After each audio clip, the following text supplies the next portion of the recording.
Tonight, we're talking about everyday carry. No, as Paul said, it's just stuff that I have on my person every day. Next on Live Free and Ham here. All right, well, hello and welcome to Live Free and Ham podcast. This is our weekly show where we discuss ham radio topics in New Hampshire, New England, and beyond. And this is going to be just like our regular episodes like they normally are, outside of last week's anomaly that we had a little blip on the screen. We're thrilled to have you here, guys. And so whether you're a regular listener or tuning in for the first time, thanks again for joining. And we're still hoping you're hanging in with us even after that episode. No, those guys did a great job. Just give them a crap. Anyway, so let's get into the show. I'm your host, Eric, callsign N1JUR, and I'm with my brilliant co-hosts. It's Paul, N1OG. W1STJ, Todd, the general in this group. Not that he's any less than that, but whatever. All right. Well, Second with that, grade citizen. No shame in being a general. In general, exactly. I mean, what? Ham Radio 2.0 is a general. Come on, So you're in a specific group of people. No problem there. He is? Yeah, he's a general. Oh, really? Does it make you feel better now? Yeah, now I feel good. Feel good. Yeah, Jason's a general. Nice. Yep. Way to go, Jason. Hang with me, buddy. Oh, wait a minute. News just came in. Jason turned extra. Just kidding. Oh, just kidding. All right. Well, anyway, so just getting into some of the, usual pleasantries here. Our storefront is always up on livefreeandham.com/shop. Head over and check that. All of our merch out there. We always enjoy folks picking stuff up. And we always have, I'm just chopping up the script here. I just totally, skipped right over this. So anyway, did I tell you we love feedback? Well, we always have a couple ways you can contact us. You can check us out. Paul's like scrambling with the buttons there. You can always reach out via SMS. You can leave us a voicemail, and that voicemail number is, Todd? 978-233-1142. Wonderful. It's not like last week. It's like, why do you always do this to me? Yeah, you do. Luckily, it was scrolling on the bottom of the screen. That's why I waited. Gave you a little... Yeah, thanks, Paul.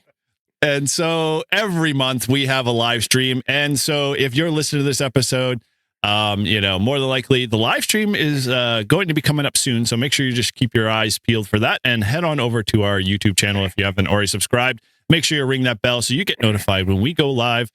And as always, we love to say we got a little secret, head over and become a Patreon member, because our Patreon members get awesome stuff every week over week. They get obviously immediate access to all of our shows before they're released to the general public. They love to listen to our uncut banter, and this week is no exception for sure.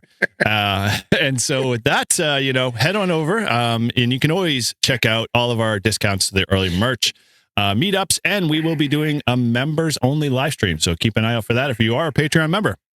And as we always like to say, you can join for as little as $3 a month. It's not a big expense. There you go. Well, Bob said it, so it must be true. So, all right. With that, we have got nothing in the mailbag segment or in the do good segment. So we're going to change things up here, and we're going to try to cut to the chase here, and we're just going to skip over those episodes. So if you want to start seeing stuff for that up, for those segments, then send crap in. But we're working on some new stuff, so keep your eyes and ears peeled. Keep your eyes and ears peeled. Send your shit in here. So we have something to read. Exactly right. Yeah, keep us busy. So with that, let's get into our highlight of the show here. It's everyone's favorite thing. And now, a little something extra with Todd, W1STJ.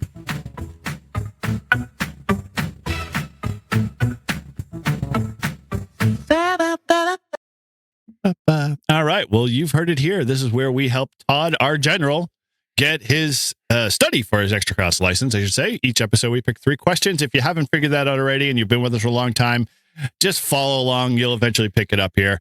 And so we test his knowledge. You'll probably get your extra before me. Probably before Todd. We know 2 people over already, and actually what I heard is Kimmy's working on her extra now. I talked to him yesterday. She's at 4%, so I got to get cracking. Yep. She gets her extra before me. I'll be. She's being conservative. She's probably at 20% now at this point, but whatever. Because we know how she is. She is very go-getter. So anyway, if you like to follow along, you can head over to hamstudy.org, which is a great resource to help you prepare for your test. And as Paul says, heck, 4 out of 4 VEs, because they are gods. They know. Know that hamstudy.org is the number one true resource that you need to study for all of your technician, general, and extra license class tests. So without any further delay, I'm going to hand it over to the quiz master. Take it away, Paul.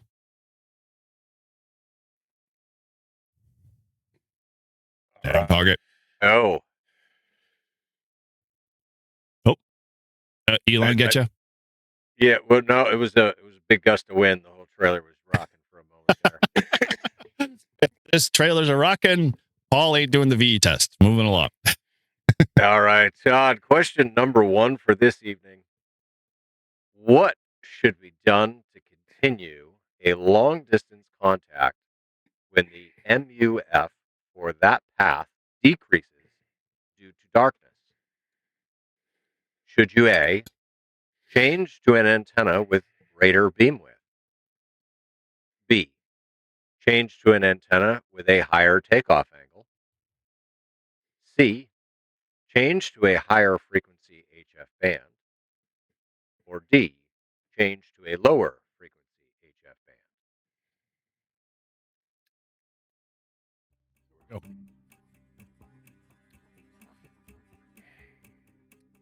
I'm going to go with D. You would be right, sir. Yes, you would. Hey.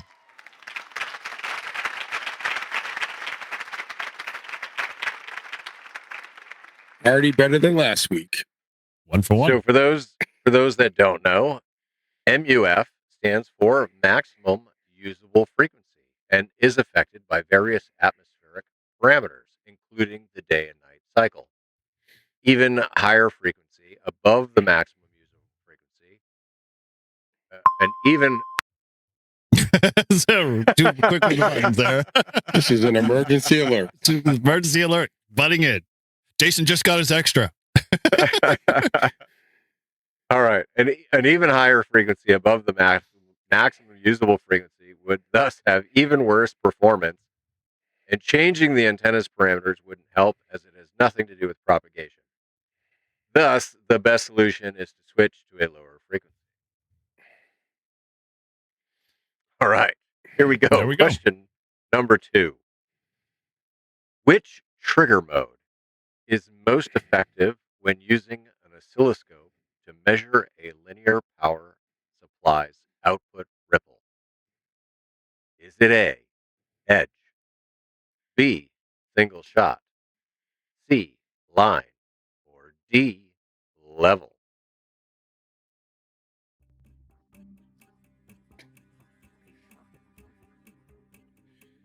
I'm going to go with C, line. I would say C's too. Yeah, Eric the cheater. Is that what the Yes. lines meant? Yeah. Oh, I didn't even know. I'm like, what is he doing? I'm, I thought you were making your.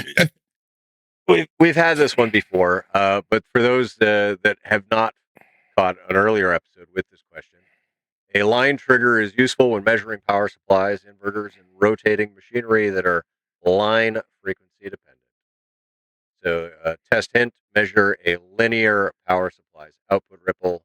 Word linear contains the word line. I got to get this one, Eric. For the yeah, you third do. and Otherwise, I'm final going to be question, begging for it. don't get Mhm. it wrong. No pressure.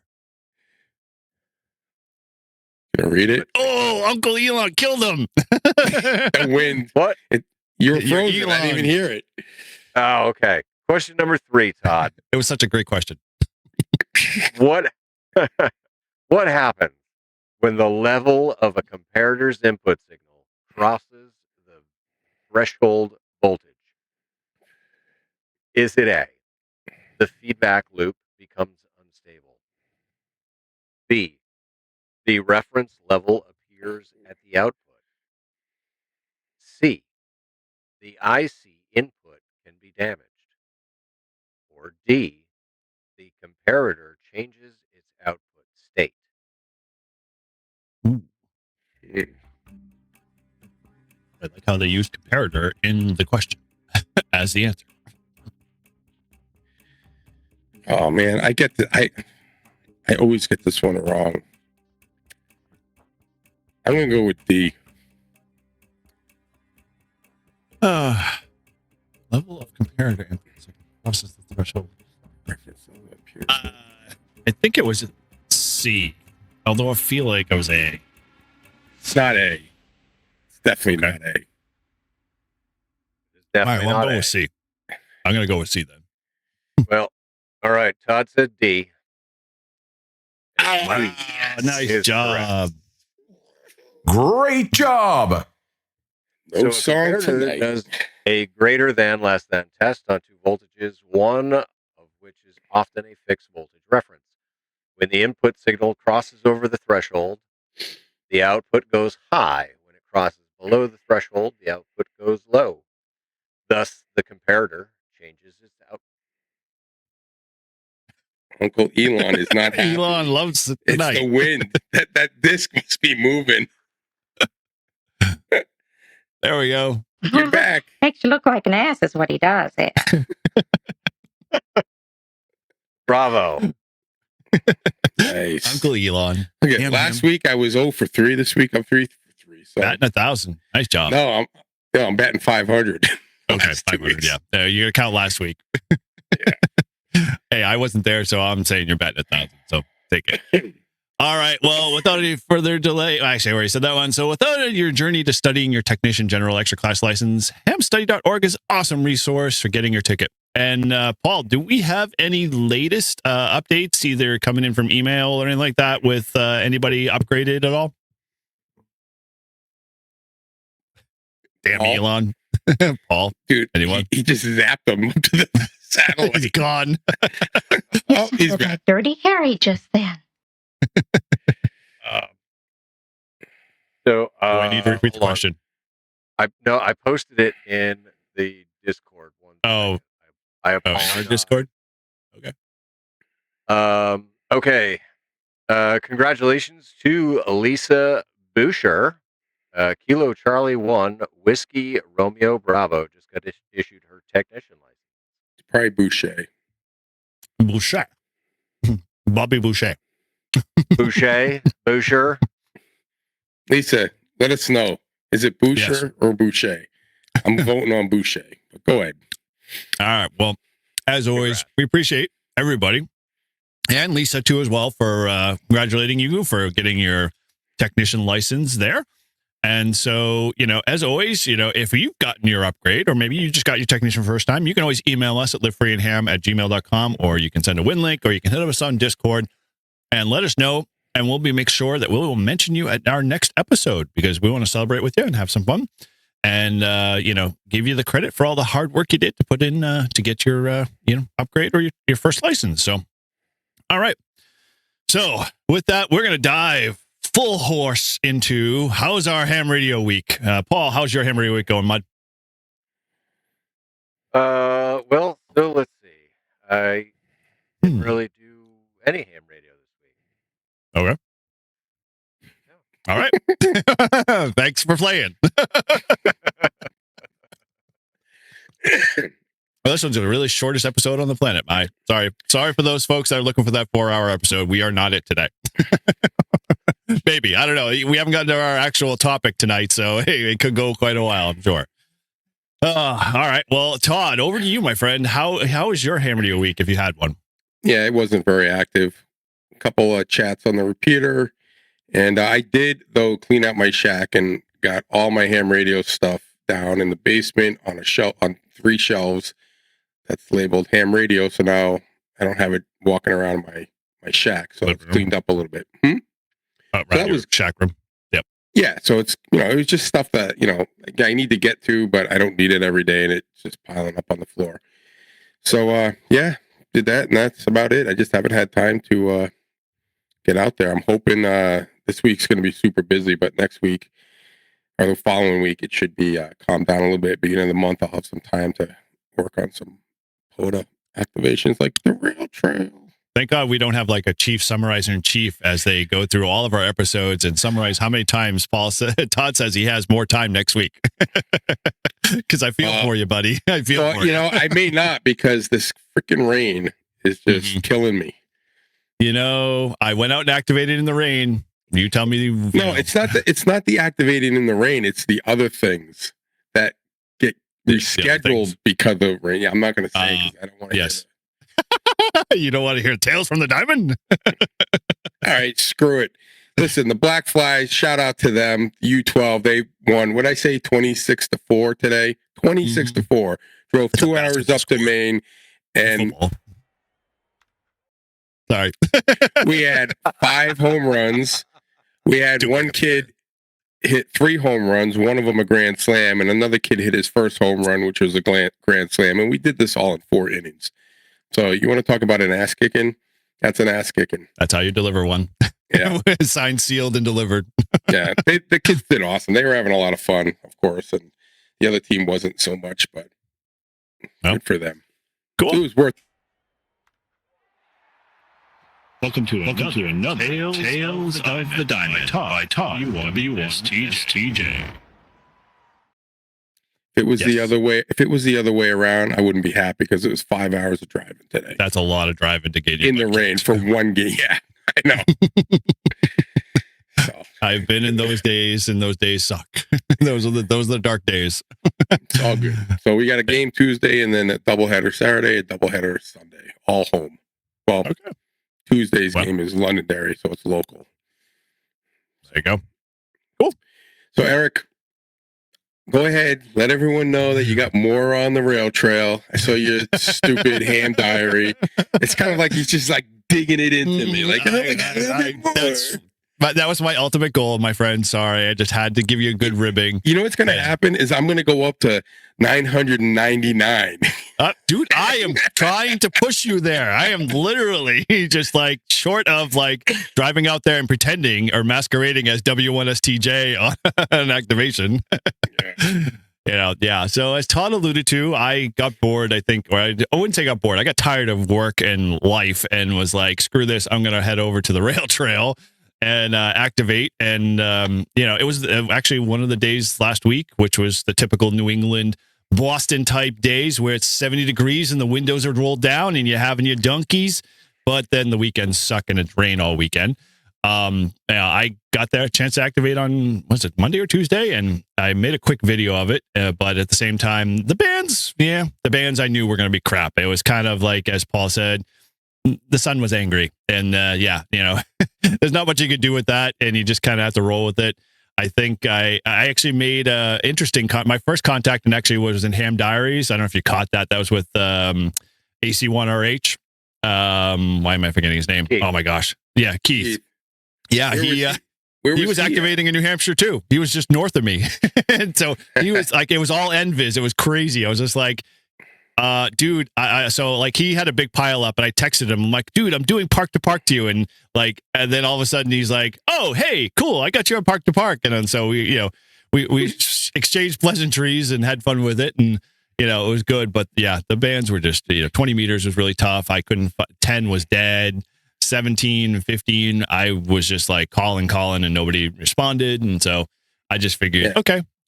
Remember last spring, I did 20 meters and I didn't get far. The farthest I got was New York and Connecticut.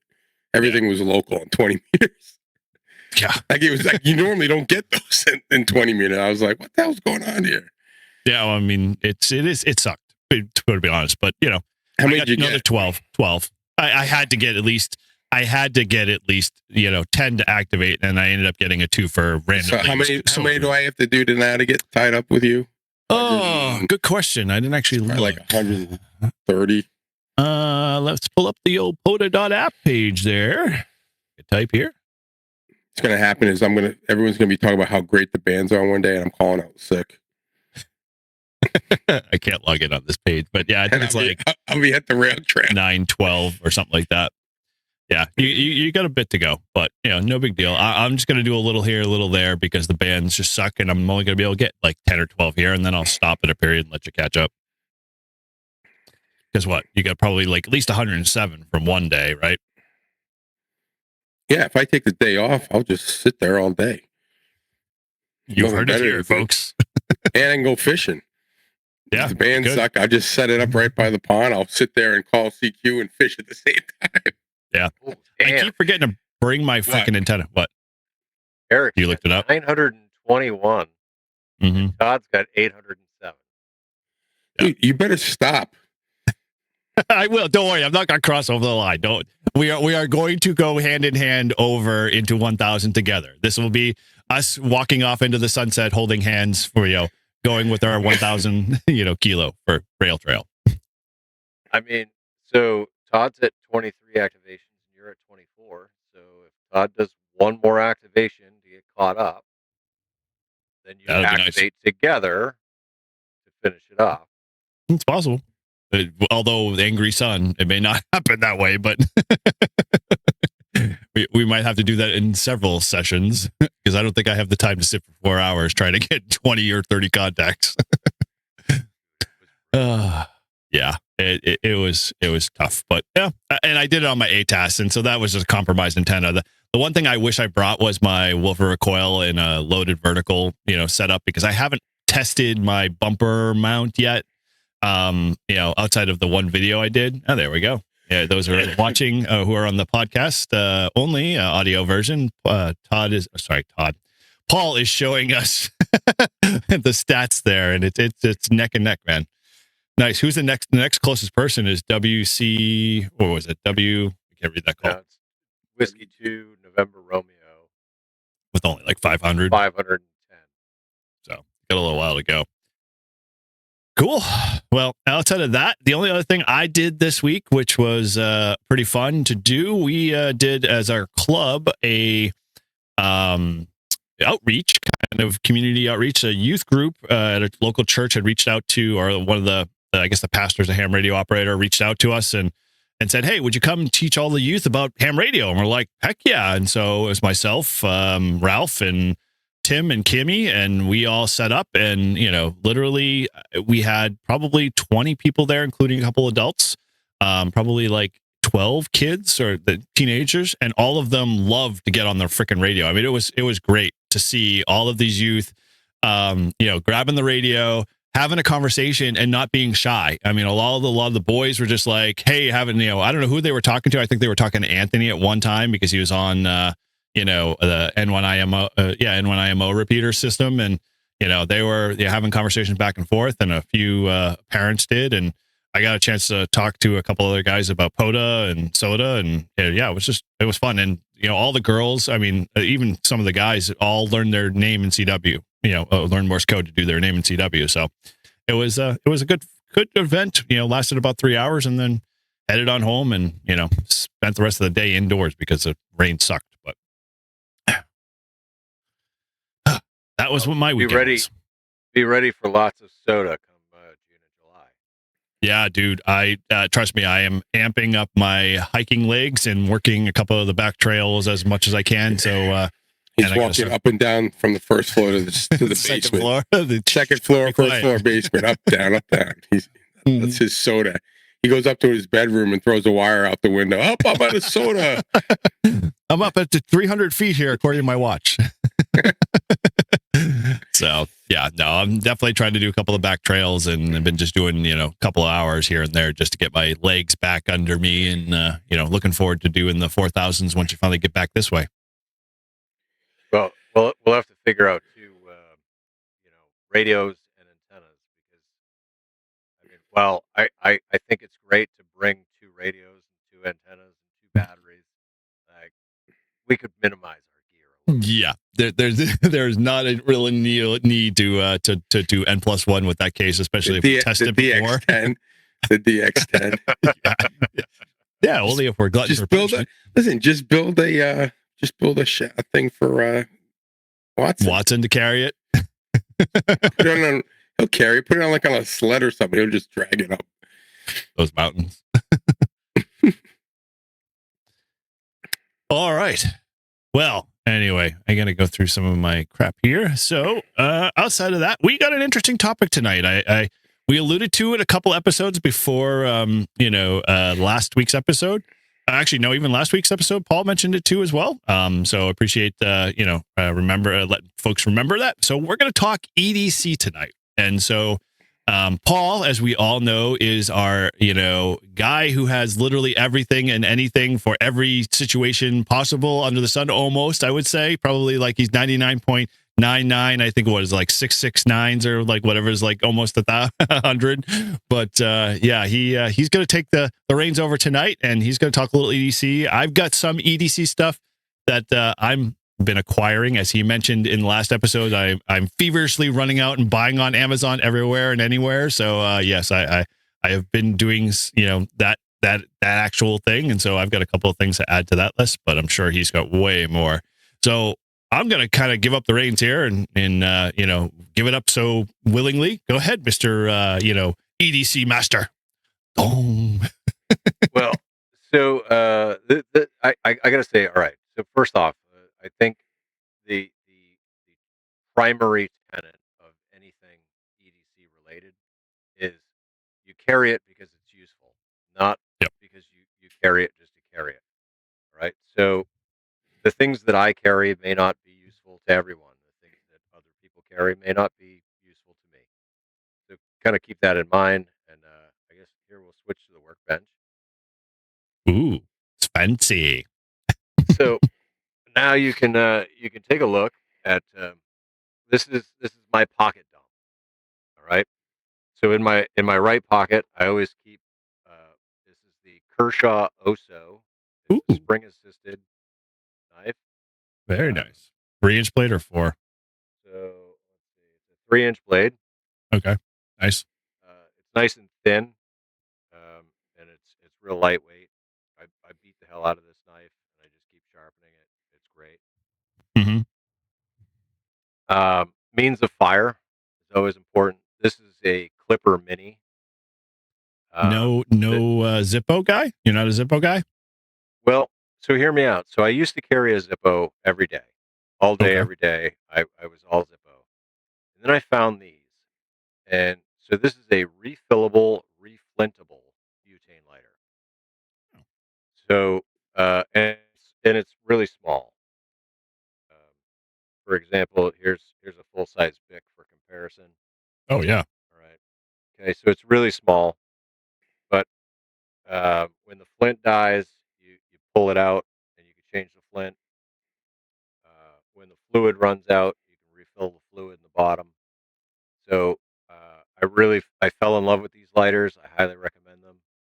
Mhm. Where'd you get it? Well, all right. So I did just sign up for Amazon affiliate links. So Oh wow. Okay. You have those in the description. I will put a list of links together. While it's no savings to you, we do make a small commission off of it, so it'll be appreciated. Yep. But I also carry a Bic because you just can't beat a Bic, and one method of fire is never enough. See, I don't carry one. Okay, interesting. All right. So another thing I always have in my pocket is the Carmex chapstick. That I carry the tube. Okay. Now there's multiple reasons for this. So this is a petroleum based product, and so if you need a fire starting accelerant, it's great for that. It's also great for light lubricant if you need it, and it's good chapstick. Please elaborate. Well, all right. In a bind, right? Say you get two pieces of metal. Whether it's your truck or your trailer or something that you've got with you. Some two pieces of metal rubbing on each other. You don't want the friction, so it's a good substitute lubricant. Have you seen my wiener? So the other thing that I keep in my right pocket is a Gerber vise. Oh, nice. It's a really small set of pliers. Yeah, multi-tool. Yep. Yep. It's got we got a short little knife. So I always ask the question. Obviously, everybody loves the Gerbers. Everybody loves the multi-tools. Like what? Like I never see anybody carrying like a Swiss like knife at all. Like why didn't you go that route? I mean, it's pretty much kind of. I mean, outside of the pliers part. Well, actually, no, they have scissors, but yeah. Well, so Mike N2MAK, he's all about the Swiss Victorinox. Mhm.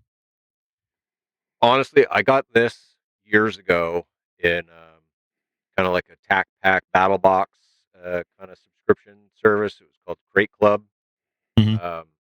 and that was how I ended up with it, and I loved it. I ended up getting a second one, so I've got a spare in case I lose it or break it. But it's really handy to have in your pocket. You know, you get the little tools on Right. it. Another thing is a writing instrument. This is a pen. It's a Write in the Rain pen. Oh, nice. So pulls out fully. Mhm. I used to use the space pens that they're about the same size, but they're made out of aircraft aluminum. Um, you can write upside down and whatever with them. Um, but I found that because of the weight of the space pen, it tended to slide out of my pocket. Oh. And so the Write in the Rain pens don't do that. They're a little bit lighter, and weight is everything when it's in your pocket. The last thing in my right hand pocket is it's a Special Forces chit, Challenge coin. beer Yep. beer chit, yeah, from Thailand. Mhm. This was given to me by a VFW commander back in like 2011 or so. Just really cool that it's a legit, beer chit for the Special Forces safe house in Thailand. Wow. Very cool. Yep. So What do you run? That's my right Okay. pocket. Right pocket. Okay. All right. I see a bunch of more stuff on the left hand side too, which now I assume you're just like a jeans kind of guy wearing, or you got like the typical what am I thinking of? Utility kind of style, shorter pockets in the jeans, or what's that kind of look for you?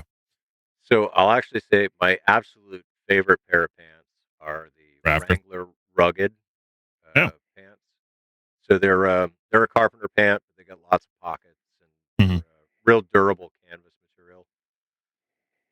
The knees are all double layered canvas. And, Right. they hold up to a lot of abuse. They wear well. They're comfortable. I'll put a link to those too. And his size, if you want to buy him a pair. Yeah. Flashlight. This is the newest version. It's the Streamlight Micro Stream USB, and if you pull the front out, you actually have your USB charging slot there. Yep. And so it's a micro. It's not a USB C. It's micro USB, but still, it's kind of cool that I don't have to carry spare batteries. I can charge this off of any of my battery banks, but you can throw a AAA battery in it as well if you need to. But always have a flashlight in my pocket. So can I just pause for a second? I want to show Yeah. you this little flashlight I got. This thing is awesome. I like that one. That's pretty cool. So it's an Olight, and take it off this piece. The magnet. Oh yeah, it's like a magnet, and then it lights up, right? So you got light, put it on, it turns off. The way you charge it is you take this little, I don't know if you can see this rubber thing off, Yeah. and then you just plug it into USB. Oh, nice. It charges. So it's pretty awesome. And it's super tiny. I mean, it's like an inch.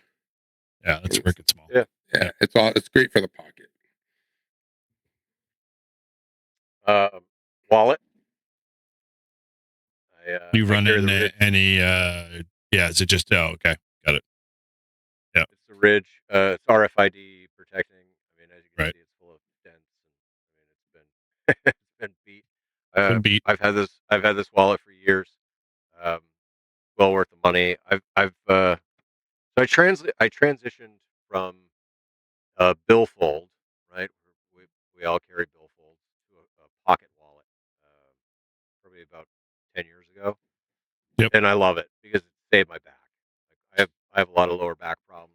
I having a wallet in my back pocket is not comfortable. Mhm. So having the front wallet is key.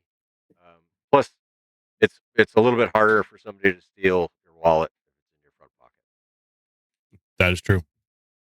I keep a UV key. This is my spare UV key. I keep that in my pocket just in case, like, I lose my UV key and I need to get at my passwords. It works NFC to my phone, so Mhm. I have one of all my I all my passwords and everything are stored that way. yeah. How does so? I have one of those UB keys for work that just I plug it into my laptop and it lets me. I put in a 4-digit pin and then touch it, and it opens up my computer. What do Right. you do? Can you store stuff on that? So the way that I have it set up is I have it so that the long chain code is what unlocks my Bitwarden, and so I use Bitwarden as my password locker, and so then I have Bitwarden on all my devices, and it's just that extra layer of security where I'm not storing any information in any browsers anywhere. I'm not storing any information anywhere other than in that one specific app, Bitwarden. Hmm. I've been the unwilling participant in several hacking scams. Yeah. So I learned the hard way: secure your information, um, have a backup to your backup. So one of the other things that I always think is important is having a Sharpie. Interesting. Why? I always curious why people carry Sharpies. Dude, you never know. Like when you like when you need to mark something, it's handy to have a Sharpie. Okay. Yeah. Maybe it just interesting. I'm curious to see how this differs from, say, your bag versus your EDC in the truck. Like, you have like a lot of crossover to that stuff. Like, Well, so all right. So in my truck, I've got a lot of everything. right. But is it You like know, duplicate to what you carry in your pocket, or is your pocket very unique? Like, that's always my question with EDC is like, when I was thinking about there's what I want to duplicates to carry. almost everything. Okay. All right. Yeah, like I've got extra flashlights everywhere. I've got extra Sharpies everywhere. I've got zip ties and pliers and tools. Yep. The I go with the bigger Gerber suspension. Right. Yeah, I got that one in the truck. Yep. I keep a Gerber suspension on my Poda bag. I keep one in the truck. I keep one, the little one in my pocket. Mhm. Yeah, it's just having these things available to you, right? And then, well, actually, so here I did. I guess I skipped over the most important piece of EDC, which is the Glock 43X.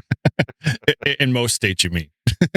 Yes, in states that it's legal. So this is a Tagua, um, inside outside. So if you're carrying it inside the waistband, you get the clip. You can also run your belt through to carry it outside, and you can carry it in multiple configurations. That's a nice holster. Does it clip in Yeah. there, or is So it just? there's no mag holder, if that's what you're asking. You can't use the word clip. People hate the word clip. I learned There's that. No, no, no, there's no, no. No, I'm saying there's does it like snap in like a yeah there's Kydex? positive retention here. Yeah, yeah. With, so this is a thumb brake. So when the gun is in it, you press it to the side, and it unclips. Cool. But yeah, Glock 43X. It's nice and thin. It's a single stack magazine. Um, doesn't carry a lot. I think it's 10+1. Um, but I do carry extra magazines with me as well. I have one extra magazine that I keep in the truck, and then I keep an extra magazine on me. And yes, Cool. everybody can see it's safe. It's empty. Totally. We wouldn't expect anything less from the great N1 OG. Listen, if there's anything that I could pass on about firearms, firearm safety is the number one, because it's a tool for self defense, a tool for keeping yourself alive and ending the life of somebody else in that endeavor. And so it must be used properly because a hammer is also a tool, but if you bang somebody over the head with it, right, it's gonna do the job. Mm-hmm. Okay. You got anything you want to throw in that mix for on person, Todd? Yeah, well, he carries more than I do. I have a similar. I used to have a Ridge wallet, but then I was always misplacing my wallet. My wife got me an Apple tag, so I bought. Now this was before Ridge made an Apple tag one. I got a very similar one. It's exactly. It just doesn't say Ridge on it. When I look at the two, the one I actually got, I think, is even built better, but just opinion. But it has an Apple tag kind of I can put into it. Yep. Front pocket carry. Carry my keys to my car, and I always carry my my work badge with me 99% of the time. Especially like I leave it in my car, or if I go if I don't drive, then I take it with me. Yep. Yeah. And a pen. That pen. The old what is it? What's the pen that we got or I got? I carry that thing with me, that little tiny one. Thing's awesome. The Olight yeah, pen. the Olight pen. Mine's got a pencil on the back. Yep. So it's like a pencil / pen either way.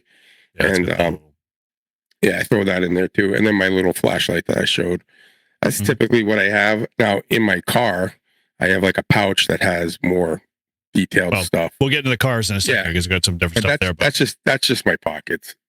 Yeah, the only thing I throw in my pockets that I didn't see you guys do is, obviously, it's kind of an iffy thing. Like I have the Write in the Rain notebooks, like just for like quick notes and stuff like that. Most of my stuff is digital anyway, but I have those just like kind of in the back pocket when I need to write something.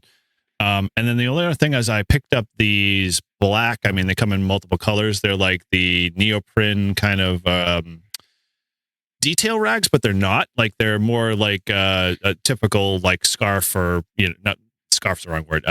Handkerchief or something like that with the basically sweat. With the wick technology in it, and I love these things because they literally have like the shelf life, and I keep a bunch of them in my truck. I keep a bunch of them, in my back pocket or in my jacket, and whatever with me. So I always have them. And then the other knife, although like Paul's knife, I have one of those, and I love that knife. But my dad bought me this one for Christmas, and it's called an MTech. I don't know if you guys ever heard of this. I'm not a big gold guy, but I think I know why my dad bought me it in gold was because when I was in high school, I was a big fan of gold, and I had a gold watch when they gave it to me, which is, back in the late 80s. So, everything was gold. I've got one of those too. Bling, bling, baby. Pretty much. But that's a typical spring-loaded knife, and, it's a 3-inch blade, and it's a little different than I'm used to because I like Paul's knife. That knife I gave to my daughter because, she likes knives too. So I'm going to, pass it on if I can. This one's got a couple like extra features that I don't think I'd use, like the bottle opener. It's got a, screw tip point on it that, you can kind of use as a flat blade. I'm still kind of getting used to it. Like I said, I like this. I like, Paul's knife. It's just way better. I have it in blue. And I'm almost at this point, kind of thinking maybe I'm going to put this in another bag and then, go back to my other knife that my daughter has because she hasn't used it much. And so I think I might, claim it back. But I love that it's got a way better balanced blade. It's got a way better, spring loaded, mechanism. And I just, I have more fun with that knife than I do with this one right now. But, the one my dad gave me is a good one too, as well. So I guess it's a veteran owned company that he knows a couple of people that develop these. So he bought my brother and I one for Christmas. So I figured, sure, why not? I'll just try it out and shuffle it around if I need to. Because you can never have enough knives, as they say. You can never have enough knives. I'm a little bit of a knife collector. Mm-hmm. I've got I found my favorite knives are Spyderco. I have I forget what it's called, but just a regular size one that I use all the time. And then I got a little mini one. It's like almost the same thing, but it's mini size. And it's great for like putting in your pocket with like your change and everything else. But you never know when you need a knife. So I always have one on me. More for if I have to cut something or what I mean, it's like you always have a knife, but the Spyderco ones, the blades on them, I mean, they're all different kinds. Like the more expensive you get, but they're all pretty. They come super sharp and they're easy to. Some of the tougher.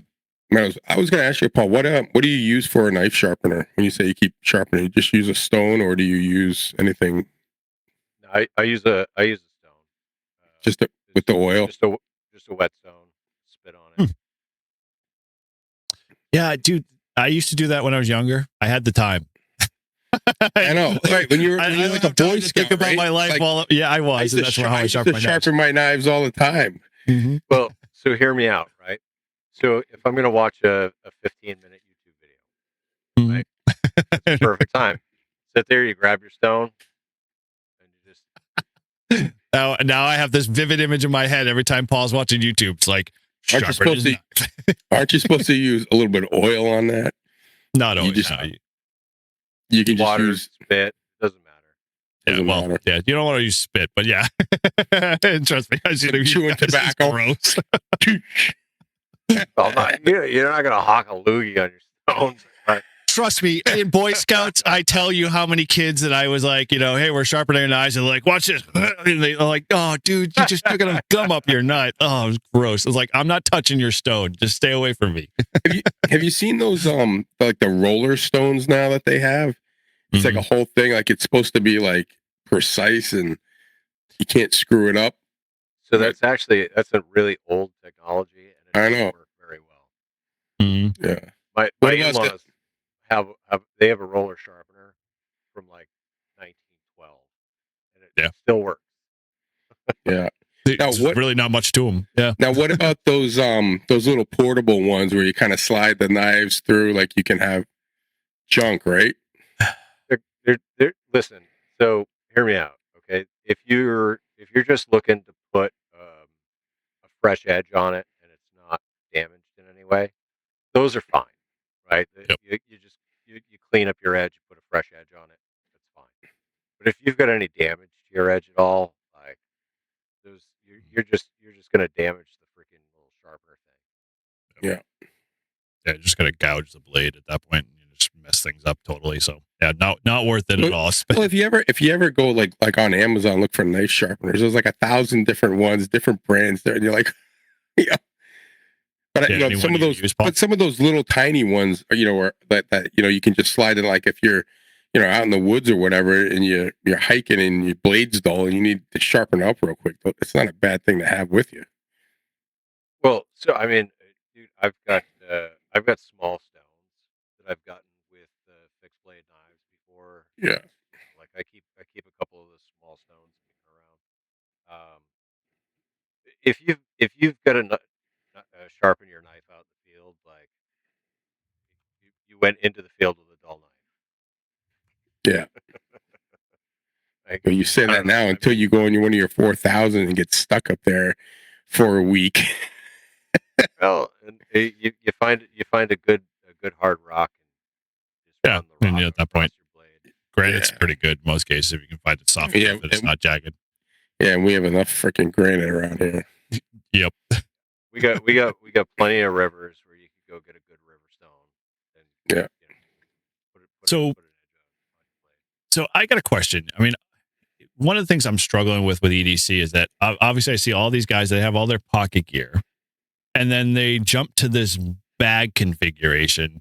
And this is the leap in my head I can't get to because like I've got a bag right now and I spent some time, going through like, oh, well, I need this utility. Do I need this pockets and all that stuff? And then watching all the EDC guys like Damn EDC and a few others that I just was like, okay, the bag I ended up buying, I like it, but it's not EDC for me friendly because there's just too many pockets and too many systems to put everything everywhere. So I can't really find like a small enough, easy, like, oh, this is my, charging pouch with all my cables and my battery power, USB brick and stuff like that. And so what are you doing for your setup for that type of, or do you do a bag? Like I should ask that question first. So, all right, as gay as it is, if I'm going to a place where I want to carry a little bit more, but I'm not carrying a full backpack. Okay. That's where I go with the sling bag. Huh. It looks stupid as fuck. I don't sling it behind me. I sling it across my chest. So the bag is in front. My bag has a pistol holder in the back side of it. Yep. So I can take my pistol from my waist and I can move it up to the bag. Plus, I can carry the extras that I might want, especially like first aid. If I'm going, say to a fair, right? And I want to have simple first aid with me.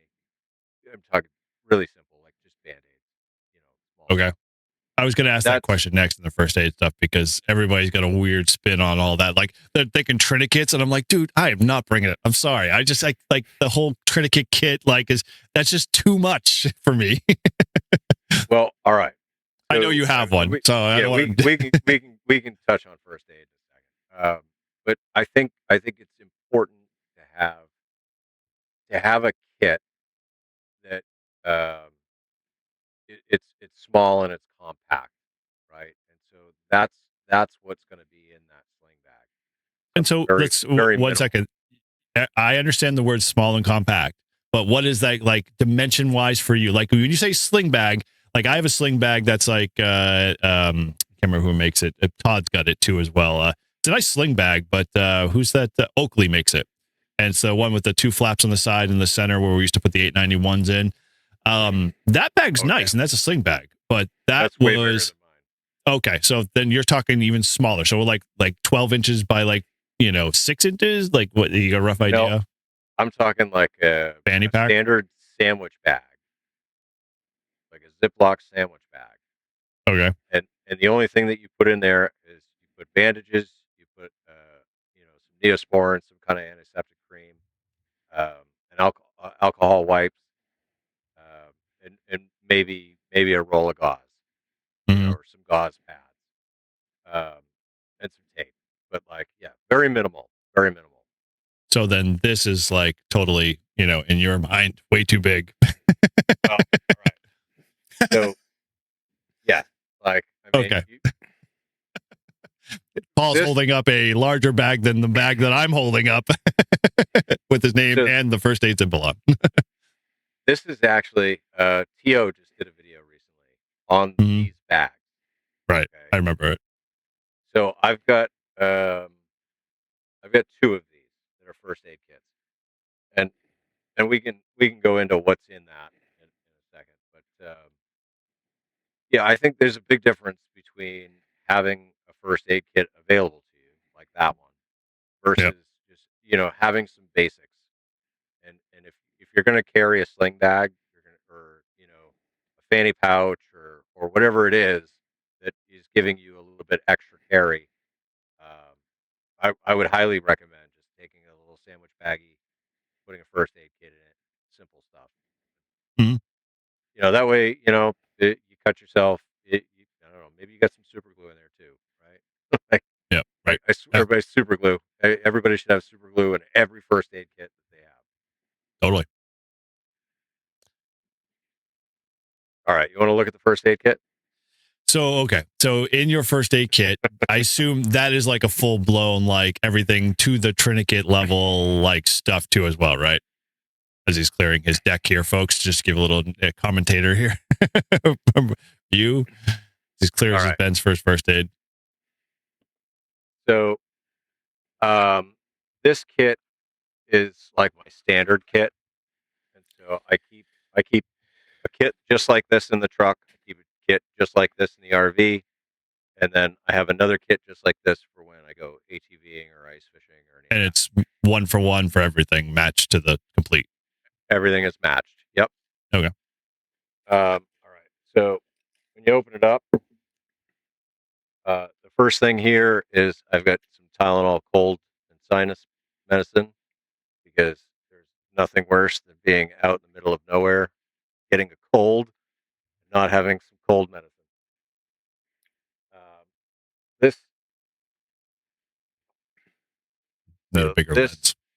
This outside pouch here, this actually tears off and separates. Oh, nice. Modular. Yeah. And so this is what I'm talking about when I say a small kit. Like this has got Band-Aids, it's got some gauze pads, some antiseptic wipes, Mhm. and then a bigger piece of gauze, and that's it. And so it's a very small, very minimalist. Like you can just take it off and you can throw it in your sling bag, and it's got just the bare essentials. Yep. Then, all right. So here we got a couple things of super glue, because for those that don't know, super glue is a fantastic coagulant. So if you've Mhm. got a cut that's bleeding profusely, Fill the apply wound. pressure, hold pressure for 5 minutes, constant pressure, and then once you release that pressure, glue it right away, and the glue will stop the bleeding, and it'll help seal the wound. I've literally had friends during summertime. We were roofing, and they shot a nail through their foot. Or the guy contractor shot a nail through his foot, and he was just like, "Hold on a sec," and filled the super glue with a hole, and then went back to work and continued on doing what he was doing. Yeah. Pulled the nail out, of course, but So here's the sandwich baggie again. It's another quick and easy thing that I can grab out of this kit if I need it. It's Mhm. extra bandages and gauze pads. no Advil or anything. You got that in there. Nope. This baggie is literally it's just a boo boo baggie in case you get a small cut. Sure.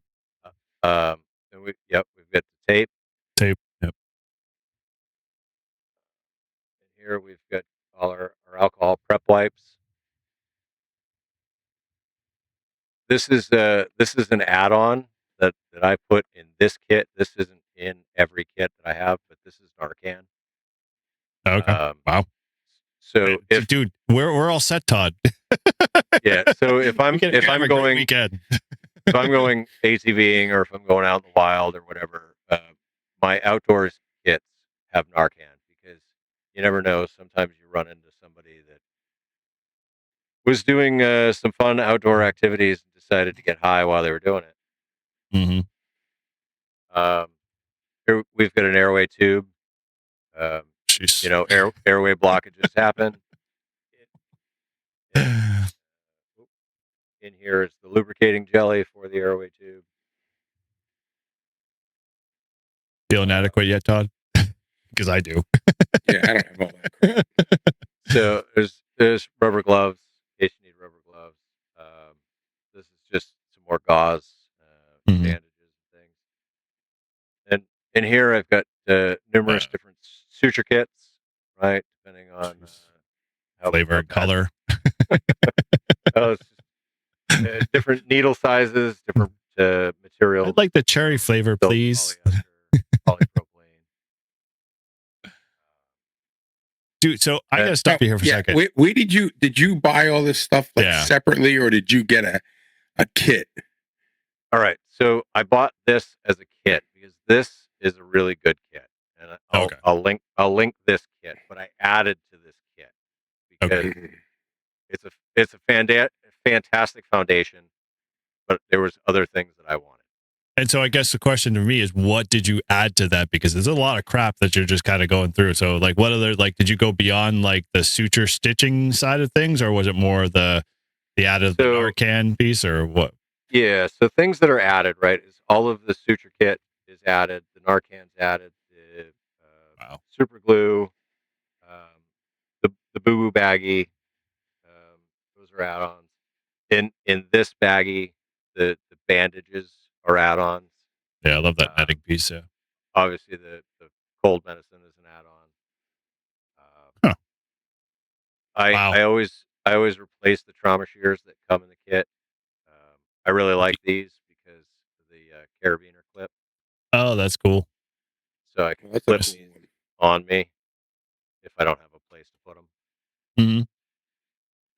Very cool. Got to have a tourniquet. That's what I'm finding out is when I tell you, everyone does it. Gotta have a tourniquet. I'm like, I've got like 3 of them. I'm like, dude, how many did you plan on doing? On where are you going? If you don't have one, then you're gonna need one, right? Well, true. Granted, I understand that philosophy, but like, I'll be out with Eric, and you won't be with us, Paul, and I'll chop my leg off, and I'll need a tourniquet. And Eric's like, Like, I didn't damn, think I'd where's ever Paul? need one. I loved you, Yeah. dude, but sorry. It's like, dude, we were just planning to do the rail trail. I didn't expect you to lose your leg. Well, so just imagine though, right? You're on a simple camping trip, and you're cutting your firewood for kindling to get it going, And you, and you swing and Whoops, miss. you missed. You chop Yeah. into your leg. It happens more often than you think. It does. Trust me. I've seen it. Yep. You're going to want to be able to put a tourniquet, and in You got your addition buddy's to leg is firewood. putting the tourniquet, you need to have a Sharpie so that you can write the time that the tourniquet was placed. Yep. That makes This sense. is I would just keep that in the kit. Yeah, it's just a small one that I keep in the kit. These two things right here, the last two things on this side, they're just compression bandages. It's an ace bandage and another ace bandage wrap. Nice.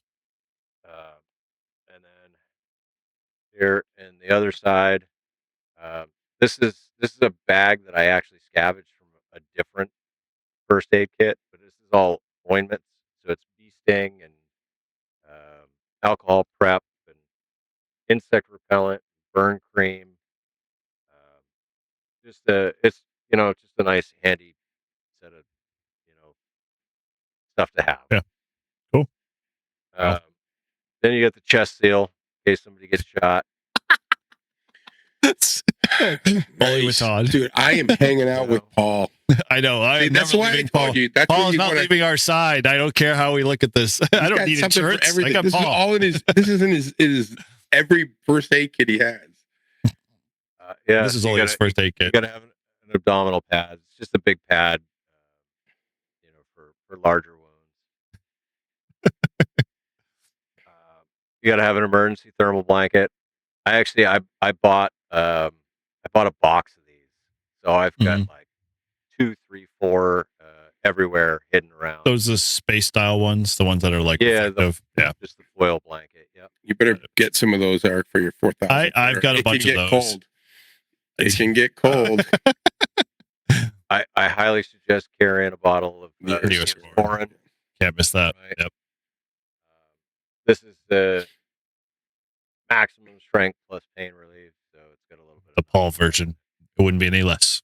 Man, I feel like a Chuck Norris thing is coming on here. And then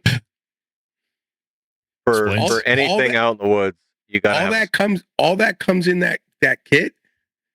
The splint and everything. So yeah, the splint specifically.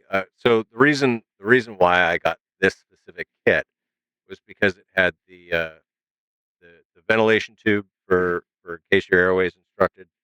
It had the splint. It had the tourniquet. And what's the bulk majority of the things that what's the name of it? I'd have to look it up on Amazon. Oh, come on. You got it on Amazon? Spend Todd's money. Yeah, I will. Trust me, I will give you a link. But sir, here is a check with my name on it. Write down any number on this piece of paper, and I will pay it. Exactly. Paul is helping us. All right. So that's one example of a first aid kit, and no, that is the ultimate first aid kit. Let's just stop right there and just say that's like just short of like approval of the ADA, well, not ADA, but the American what is Doctors Association? Yeah, AMA. Yeah, that's what I was thinking of. Yeah, no, that's impressive, my friend. Nice job. Well, all right. So I have numerous of that style kit. I have one in my truck that's again, it's on the MOLLE so that I can pull it off the truck and I can attach it to my bag if I need. I've got this one that I can attach it to my bag if I need. Right. In my POTA bag, I've got a little bit smaller of a kit. It's also in a MOLLE attached kind of bag, but it's just, it's a little bit smaller. It's still got the tourniquet. It's still got the suture kit. It's still got the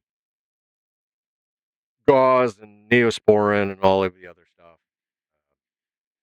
Right. I think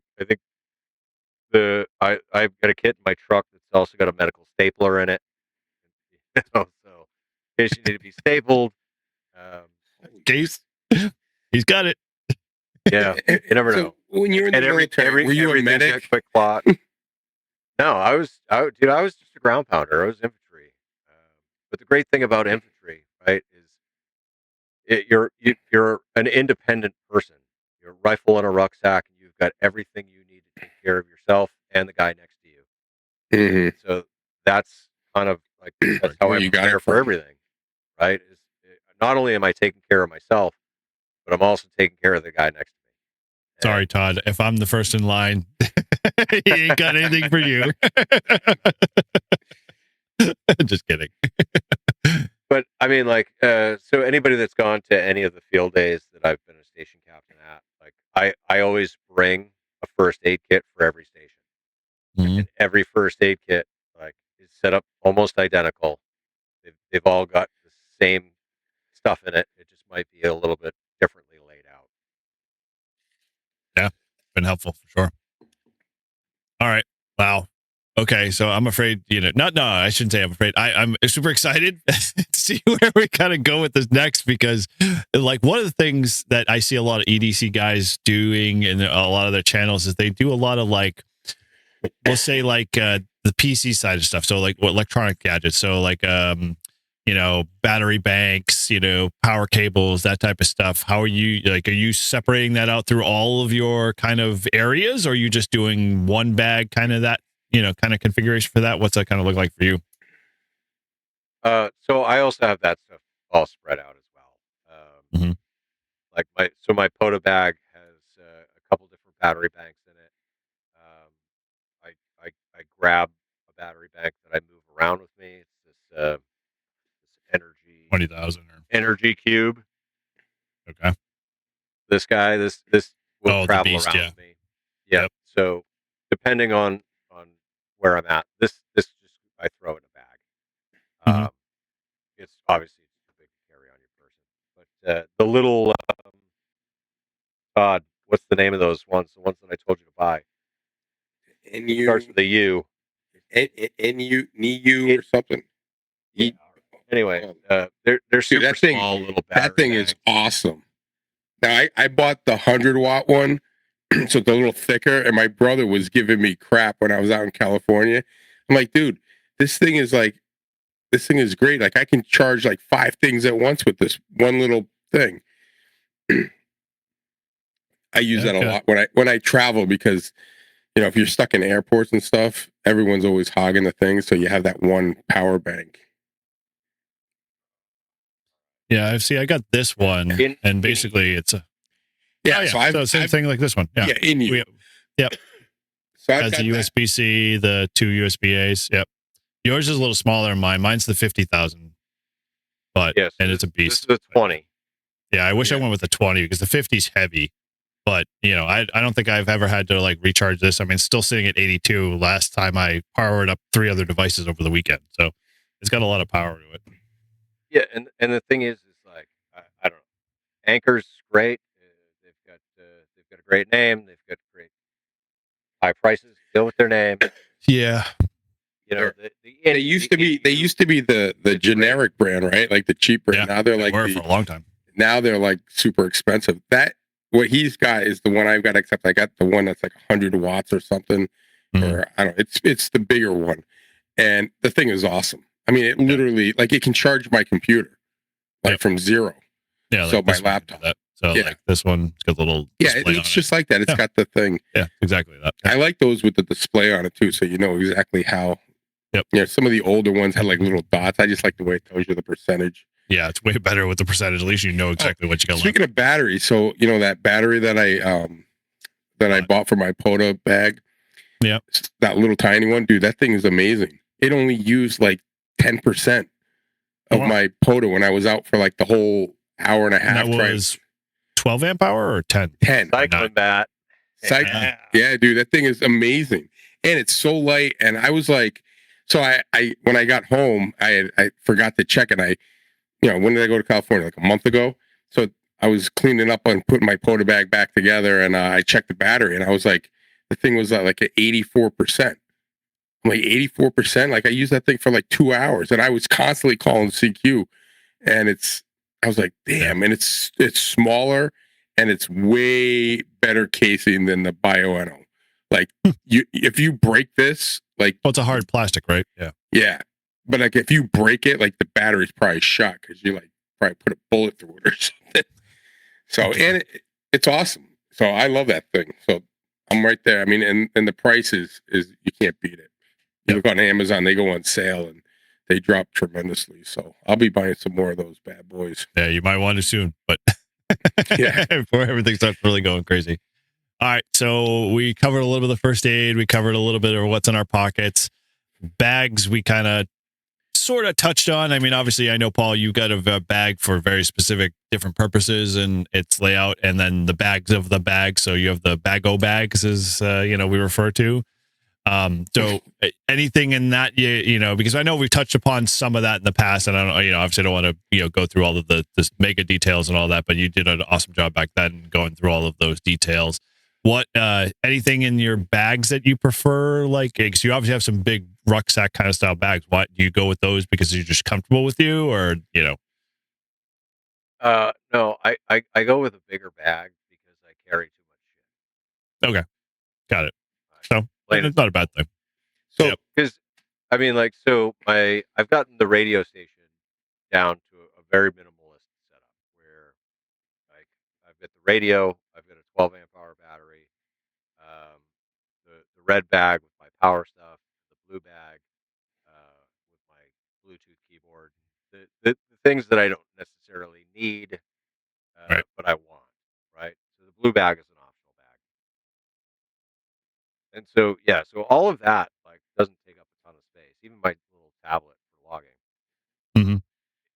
The whole rest of the bag is everything else. It's the first aid kit and, the pliers, Close, yep. knives, and, beef jerky and snacks in case I get hungry, and God forbid you water forget those. purification methods. Yep. You never know, right? So in totally. all of my bags, I always have water purification methods. Dude, they are so easy these days. Like, you could literally just hook them to your water bottle, run them through the river, and you're good to go. And you're off. You're all purified right then and there. I love mine that I've got. I've got a few from, I can't remember the name of the company, but yeah, I've got those in my hiking bag and love them. The pills or the filters? No, the filters. Yeah. So I've got a couple of the Sawyer filters. Yep, that's what it was. Yeah, thank you. And I also I've got iodine tablets, but so when I did Tecumseh and I went down the wrong trail. Now, mind you, all right, so I had packed for that day, right? Like, I had packed to go to the summit, play radio, and come back down. Well, I hadn't planned on adding an extra 9.5 miles and hours and hours and hours onto my hike. So it was fortuitous, that I always over prepare because, like, dude, I ran out of water by the time I hit the summit. Yeah. So my whole trek back, like, we didn't have any water.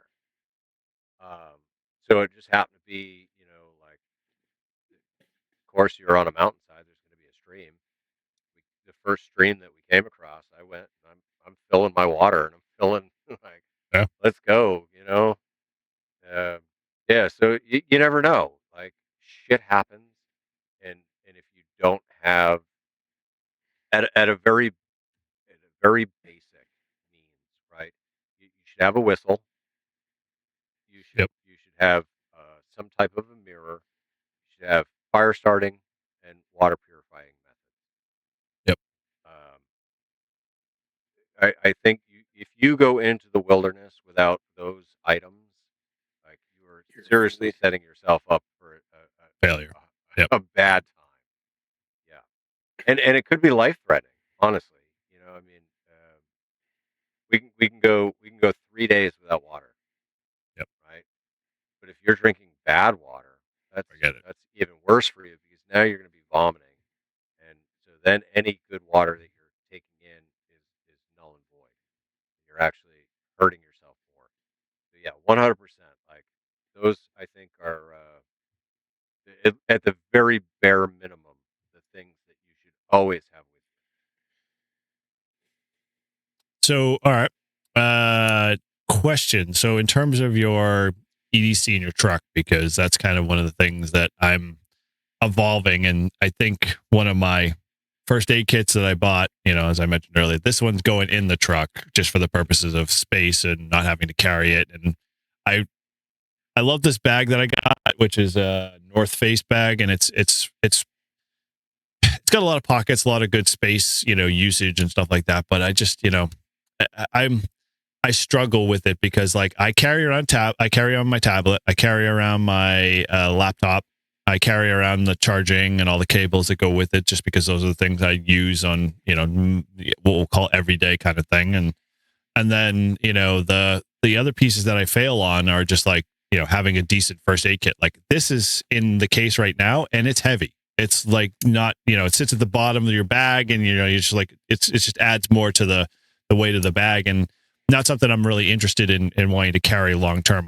So I was looking kind of at, the smaller versions, or even like now it's just suggested doing something, even like Ziploc bag style, and just be done with it. And then that way you don't have to worry about, having that, not that base covered and, still, in a smaller compartment. But I really want to downsize that stuff. But I was curious. So looking at the truck stuff and segueing into that, or just in the vehicles and whatnot, is there anything in your truck that you carry and in addition to that's not part of, say, your other kits? So yes and yes and yes.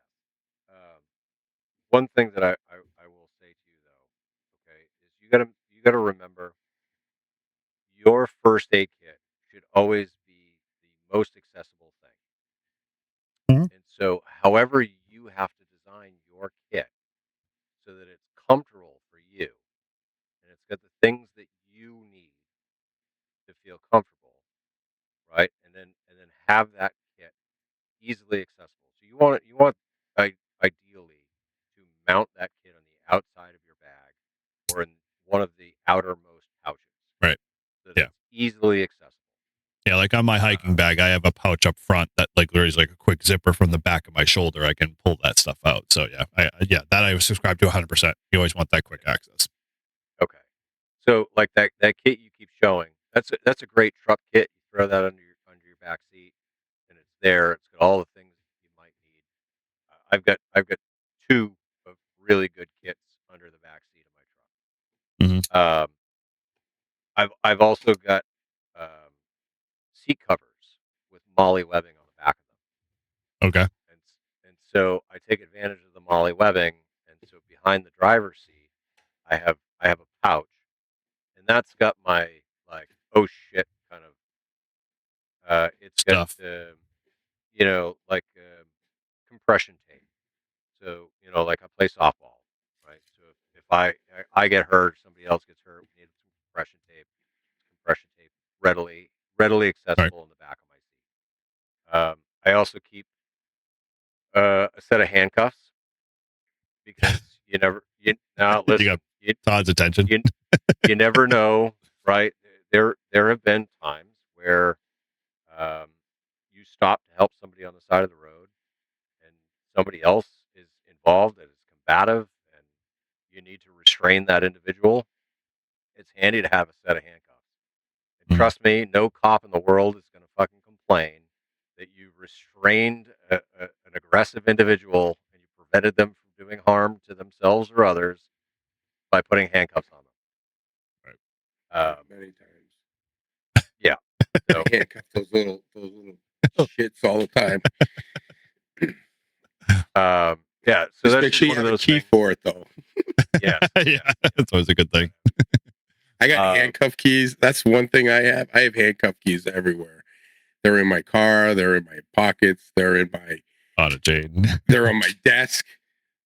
They're in. I even leave them in the state cars. I throw a couple in there because what I do with my handcuffs is I have this like I don't know. It's like a Kydex kind of case, and I clamp it on to the back of my bag like the MOLLE clips.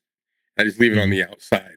That way, if I need it, because I don't like wearing them all the time. If I have to wear them, I just grab it. It's always with me, when I'm at work. If I go, I always bring my bag with me if I'm driving somewhere. So, yeah. Yep. you should always have some means of digging, right? So I've got an e tool. It's actually kind of a cool one. I got it. It was one of those Kickstarter campaigns. They were doing this like new and improved e tool. Mhm. So each of the segments of the handle unscrews, and it's got like different tools in the sections of the handle. Um, but when you put it all together, it's a full size shovel. Huh. So Full size shovel. yeah, Oh wow, That's impressive. awesome. Like long handle style or yeah. The like a handle's 3/4? like, I think 4.5, 5 feet. Wow. Like, yeah, a Yeah. lot of the ones I have are not. Like, I end up just tossing them over the corner because I'm afraid, like, I start actually using them, they're gonna snap. Like, and that's my frustration with them. So, Yeah, no, it's all aluminum. They're probably 10, 11 inches each section. well, It's pretty cool. put that in the show notes. I'm interested. All right, well, I'll have to find that one because the one So- that I got was off the Kickstarter, but I'm sure that there's So other. IUNIO, is that the name of our chargers there? Is that the same company? Yep, that's So the battery banks. All right. So they make a wow, folding survival shover, military grade entrenching tool, collapsible emergency for disaster recovery, car emergency, multi-tool, spade, pickaxe, camping, trend, hiking, gardening. It's $20. Wow. Basic That's pretty e-tool. good. I don't know how good it is. It's got 4.5 stars with over 1,300 people. Send us a link. I'll throw it in the show notes. All right. I'm always Yeah. interested. That's one of the things I don't have in my truck. Like, I've gone through several things. Like I have the two plastic saddlebags that sit in the back of the bed that kind of swing, and one of them is Yeah, those obviously are nice. all my ham radio stuff. I love those. They're lockable. They're great. They're a little pain in the butt with the tonneau cover, but that's a small minor thing. But the left saddlebag, I've got literally all of the typical fluids that you'd normally go through with the vehicle that you need in a pinch, in small like plastic. I bought a set of plastic. They almost look like the small little 3 or 4 quart, oil bottles and stuff like that, but they're all generic by color. And so I've got like the typical fluids in each of the 4 of them in the back, or any of those types of stuff, the tire irons and a few other like small. Like, the one thing I really love is I bought like a small Craftsman, must be 14-piece, 1/4 inch and 3/8 inch, ratchet set. So I have all the sockets, and it's no bigger than probably half the size of this. So I've got. yeah. That's when we did the last EDC talk. I I started to go. All right, what do I always never have that I always need, and when I need it, I never have it. Right. Have it. So I got tired of all my tools disappearing throughout the house. So I actually built I got one of those rolls. Yep. With the little the 2 rolls. And I Love put those things. all my tools that I could possibly need, and the only thing that's not in there is the socket set. But the socket set is this little. It's probably that big.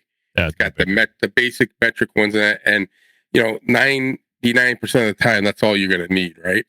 Yep. So I leave all that stuff in a milk crate it's a little bit nicer than a milk crate from that company that we got at Lowe's.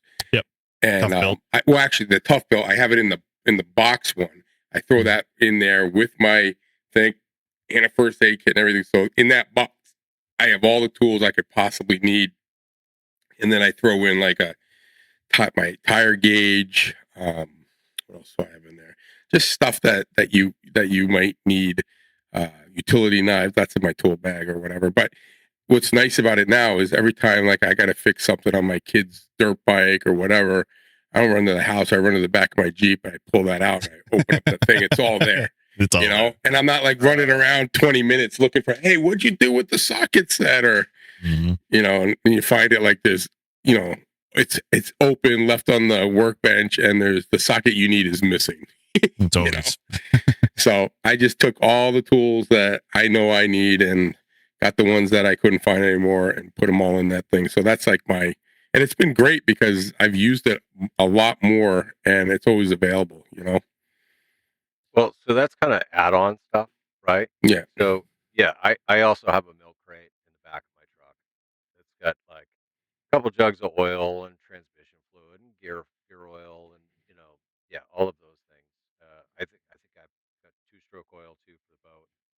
Mhm. And in the truck, right? Because I've got the MOLLE webbing on the back seat or the back of the front seats.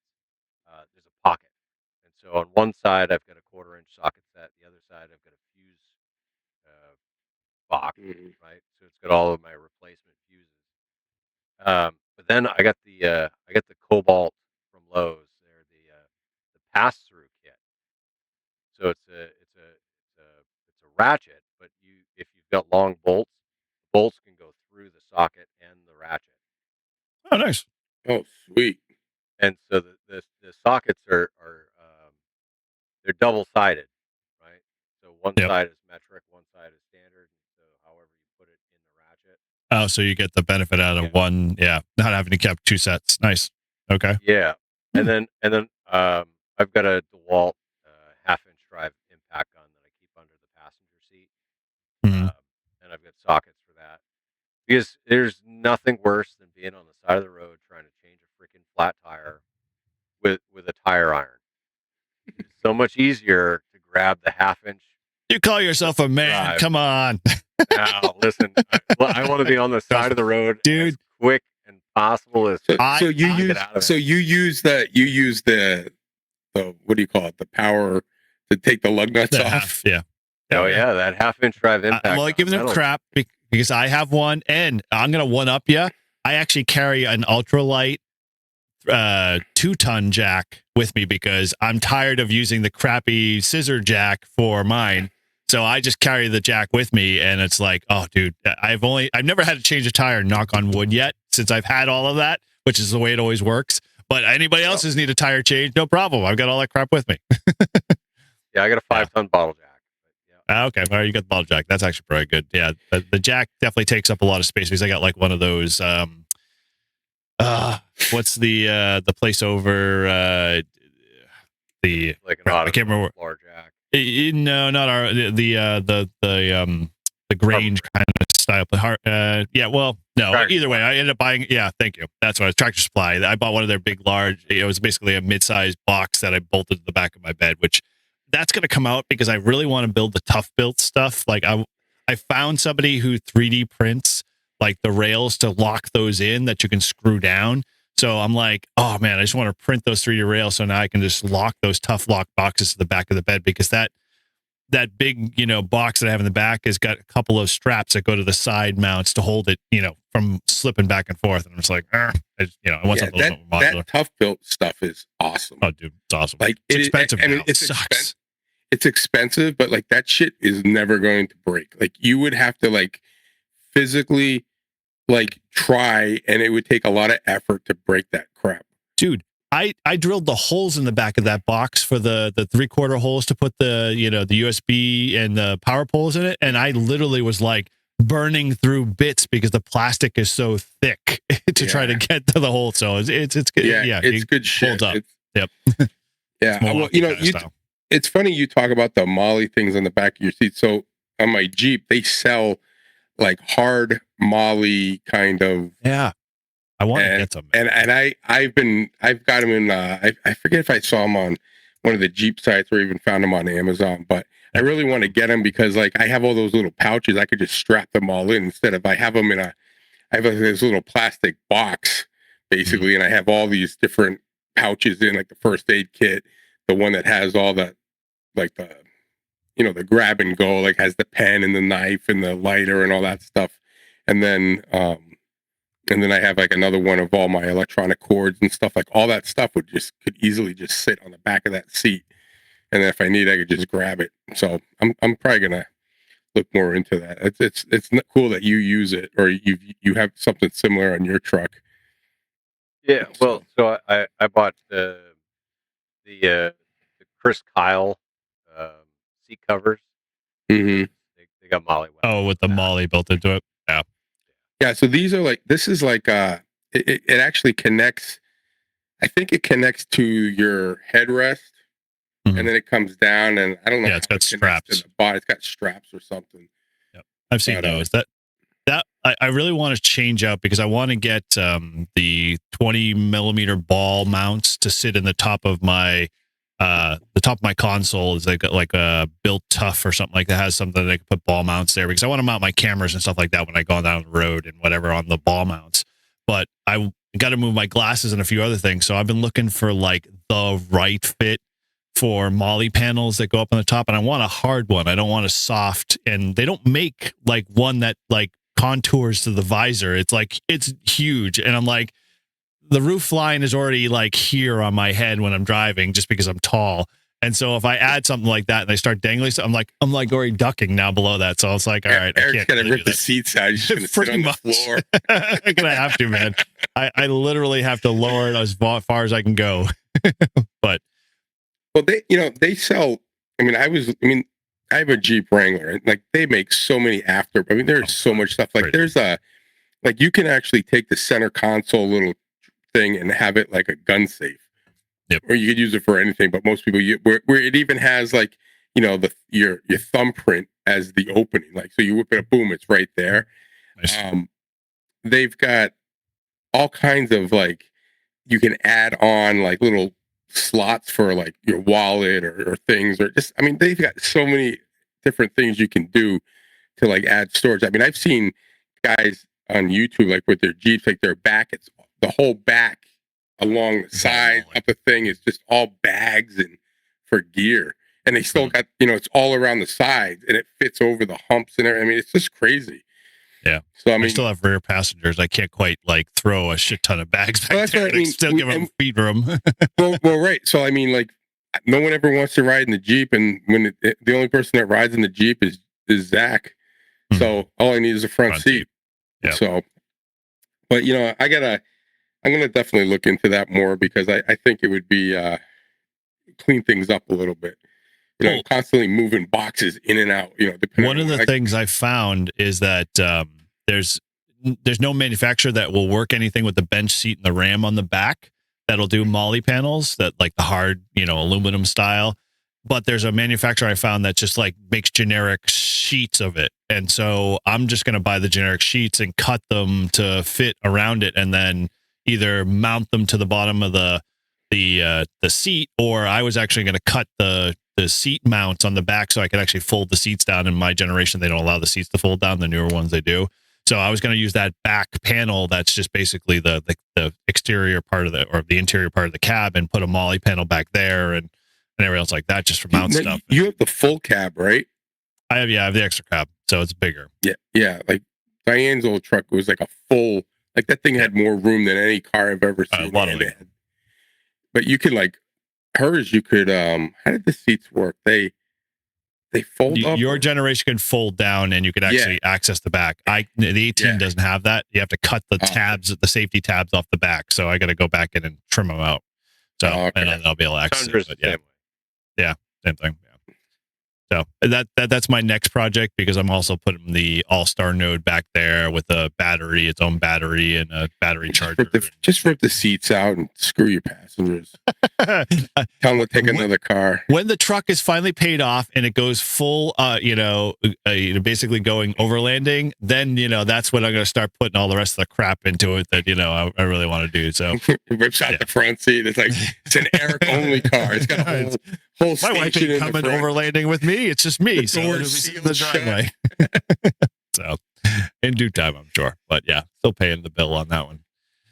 Well, so I was just thinking about it. Like, I mean, I should probably do a video just on the shit that I have in my truck. Well, there you go, dude. You running out of material? Keep that note going. Have all the stuff you can do. I'll tell you. I mean, my whole life, Paul is, the Grouch is the most prepared guy I've ever known. Like anytime I've asked him for anything, he just has it. Like, it's not even like we were fishing, right? And what did Zach needed something? And you're like, oh, I got one of those. And you went and you pulled it out and gave it to him. I forget what it was. I don't even know if it might have been a fishing lure or a hook, or I forget what it was, but you're like, oh, I got one of those. And he goes through his bag and boom. Yep. Although I have to say, I bet you I have something tonight that he doesn't have. What's that? as a part piqued his interest. So I pointed it out to him earlier. This is phenomenal. I got this on Best Damn EDC. This is a very strong hook, but the benefit that I like it is like if you've got a bag you want to hang from, now you've got a hook for it to hang off of. And this thing can hold up to like 350 pounds. It's crazy. And I picked these up off of Amazon. I'll throw the link in there. And I love this thing because literally, I don't know how about you, like my bag right now is on the floor.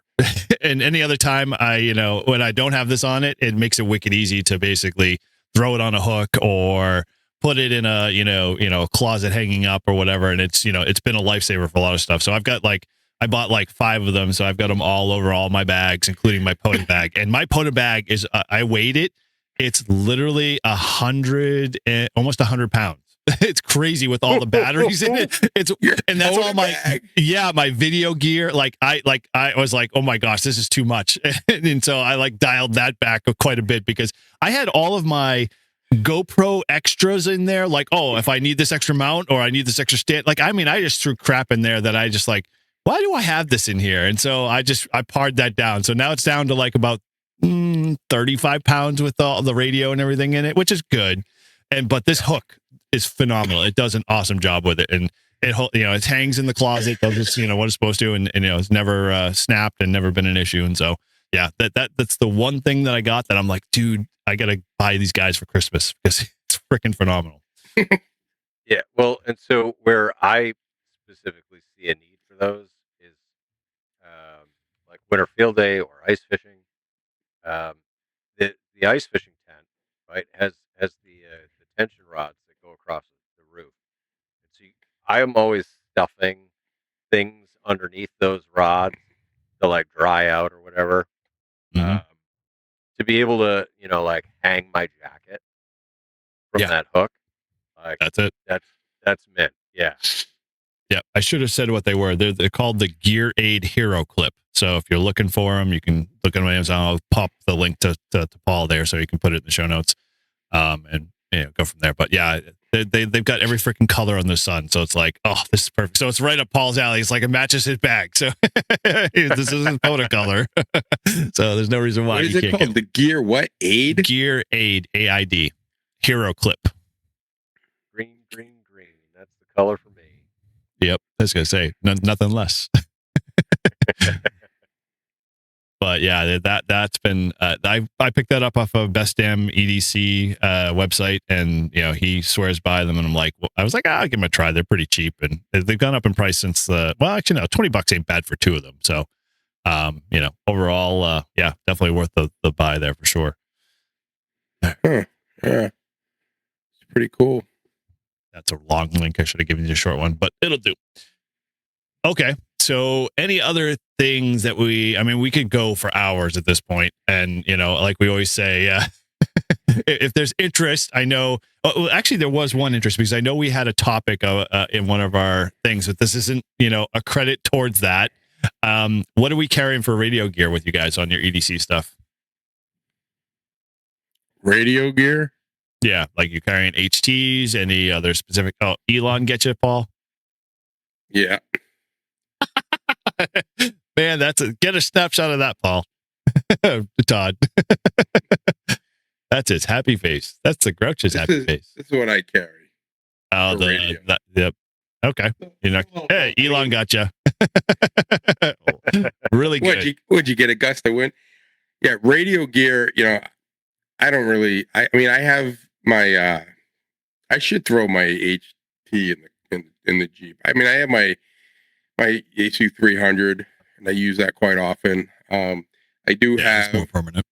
Yeah, I do have, one of these, but not this one, the one Paul has, that I have plugged in to the back of my Jeep, and I have it kind of strapped to next to the fire extinguisher is on a mount, and it's kind of mounted next to it. And it's kind of mobile, and it just plugs in. I have a cigarette socket in the back there. It's not like a charger socket, and I just run a little cord to it, and it just stays plugged in. It keeps it charged. And then this what is one that again? The what? What is that? Obviously for our audio podcast listeners here. Sorry. Yeah, it's that thing, yeah, it's the it's the Meshtastic. So Okay. this is the one that I was showing you. This is the better one. So I have a bunch of Heltec ones, and the batteries don't last for crap. Like they don't even last a day. This thing will last 3 or 4 days. And yeah, I have obviously the one that Paul is holding up there. The why am I forgetting what they call the LilyGo T-Dex? Yeah, with the big chunky case, and well, mine's a little bit thicker. He's got a bigger battery in it, which still doesn't help much, but it does. Yeah, I like the I want to get the taller antenna, but so yeah, I've got the one in the car is I think it's a Heltec, but it's got the GPS and stuff on it. Tracker. Yeah, the tracker. And then I got a bunch of smaller ones, but the Heltec ones, they don't last very long. Like they won't last a full day. And although this one, the Muzzy Works one, I'm thoroughly impressed. I can go for 48 hours, no problem with it being right. Sitting. So that's different. So I've got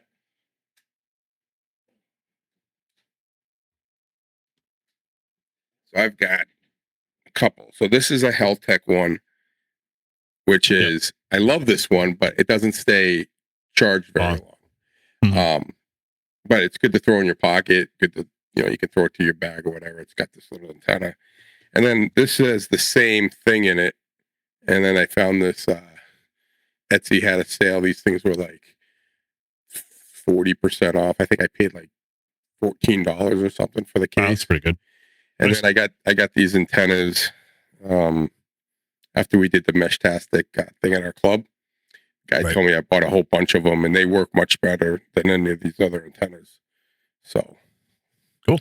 Like I said, but they don't last very. I mean, these are good to like if I was going to go for a hike, I could give to Zach. Yeah, anybody, right, and just say, here, throw this in your bag and show him how to use it. Download the app on his phone, and it would be good to go. Yep. This one is like I can bring with me, forget not to charge it, and it'll last a couple days. So, yeah, I mean, it kind of goes along lines we talked about it a while back. Paul mentioned GMRS radios at home and having those, on standby for the family and stuff like that. And that's technically sort of EDC, but kind of just definitely, for the rest of the family and other people, you might need to be able to get radio communications to and stuff. So, yeah, man, I'm curious. So we're gonna throw this out to everybody because you're obviously listening to this, and hopefully, you're a big EDC person yourself. We're going to throw this up in our Discord, and we want to, obviously hear from you guys. What do you guys use? What stuff maybe we not mentioned? I mean, obviously Paul went through a lot of stuff and a lot of great things, and hopefully that got you inspired to kind of improve your kits. But hey, let's kind of share stuff around here and see how we can add to our our shopping carts and improve our little everyday stuff, because I personally want to find out what people use for like their everyday carries, sling bags, that type of stuff. See what people out there. I've been looking at some 511 stuff, and Tom Bin's got an interesting sling bag that I kind of got an interest in. But I don't want to buy just another bag to buy another bag, kind of thing. That's my problem. Is I've already got 5 bags. Do I use all 5? No. At that point, I got to find a home for them. So. All right. Well, anything else we want to throw in there that we kind of missed or didn't touch upon that we should let our listeners know? Well, I would say there's probably things that I've missed, and so I look forward to the comments. Let me know, like in the comments, what you think that I should have on me, what you disagree with that I carry that I shouldn't carry. Yeah, I look forward to all those comments. So, yeah. Yep. Anything you want to throw in, Todd? I don't think there's a simple answer of what the perfect EDC is. I think everyone's got their own thing. I think the things that Paul talked about, I think especially the first aid kit, kind of opened my mind up a little bit of things that I should probably add to my kits. I threw basic kits in my daughter's car, my wife's car, and then I've got one that I bring with me basically wherever I go, and then I got another one just one I bought that I just threw in the truck, and I think I have another one I use for baseball too. So I've got I've got but I don't have. I think I need to go through them and make them take some things out. Like I don't need like 100 Band-Aids. I could use like 10 Band-Aids. One day you will. Yeah, I know. When the whole team like freaking scratches up their legs, I'm like, damn it, I'm one short. No, but I mean, I don't think there's a right and wrong. But like I said, I'm never going to question Paul because ever since I've known him and anytime I've ever needed anything, he's had it. So until the day he doesn't have it, then I'll be like, see, you're not the most prepared man in the world. He's just waiting for that day. Yeah. Just like when Todd will get his extra someday. Yeah. Paul will forget that one thing. It'll probably never happen. Both of them. Who knows? Well, I hope not, man. I don't know how longer we can keep the extra going there until like people are like, dude, how many more times do we have to go over this one question? Todd's been studying for his extra for 20 years. What? 10 years? How have you been for 10 years? Oh man, by then they'll have to change the test. Like, so this is going down a rabbit hole. I heard that in all of the delete, people were recommending that the FCC change the structure of licensing to be a basic and advanced license only. So we'll only have 2 levels. So by the time that happens, Todd, I am going to kick you in the butt. What do you mean a basic and then instead of doing like this is what happens technician general and extra, it'll be a basic and an advanced license. And so what would a general be? The basic? General would be advanced probably, or general would probably be basic because they combine the lower bands and then you get all the extra stuff at advanced. It's sort of like how the European guys do it. Yeah. So that'll happen. So what'll happen is I'll get my extra, and then like the next day they'll be like, "Oh, we're just gonna give all the generals the extra bands because that's my luck."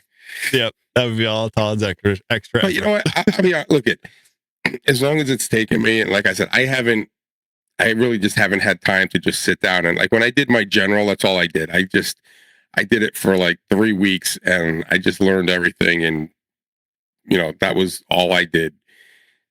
I got so much going on that I do as much as I can. And once I buckle down and say, okay, I'm just doing this, I'll get it. So I got to do that. And I'm hoping once July comes and baseball's end of July, when baseball's, I'll have the whole month of August that there's nothing going on. I don't have any vacations planned. I'll be taking some days off, and that's when I'm hoping to like definitely trust me, dude. It's the same for me, and I have it easier than you. All I have to do is just read the manual really quickly for my VE, and then take the damn test and be done with it. That's no it's no excuse. I'm thinking now, like I'm going to look on the Nashua Society thing and see when their next course is for the extra. Oh, the extra weekend. Because again, it depends. I may not have time to do it, but if it's what? It's well worth $60. Trust me. Yeah, I think if I did that and as much as I've been studying, I think I would be fine with that because it would help me deal with my weaker. You literally spend 48 hours going through test material. They drill you on it. They show you real live examples of it, and then Sunday you take the test. So there's no gap at all, except for the fact that you eat dinner, go to bed, and then get up the next morning and do the thing or take the test. You don't have any distractions, so it's always a good thing. That's how I did mine. Yeah. So I mean, I don't know, but I mean, I still do. I like the something extra. I think that's the most important part of this podcast. Dude, we got some other stuff going on. I mean, so we didn't allude to this, but obviously by the time this episode airs, Paul is already going to be on the road. So I'm thinking we're going to do where is Paul in San Diego kind of thing, and.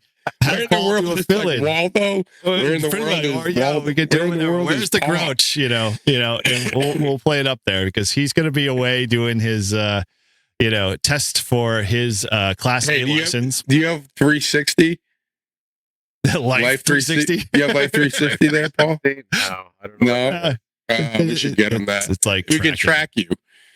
You see how fast you're driving. Be like, dude. Are you supposed to be doing 90 with that trailer on the back? God, no, hope not.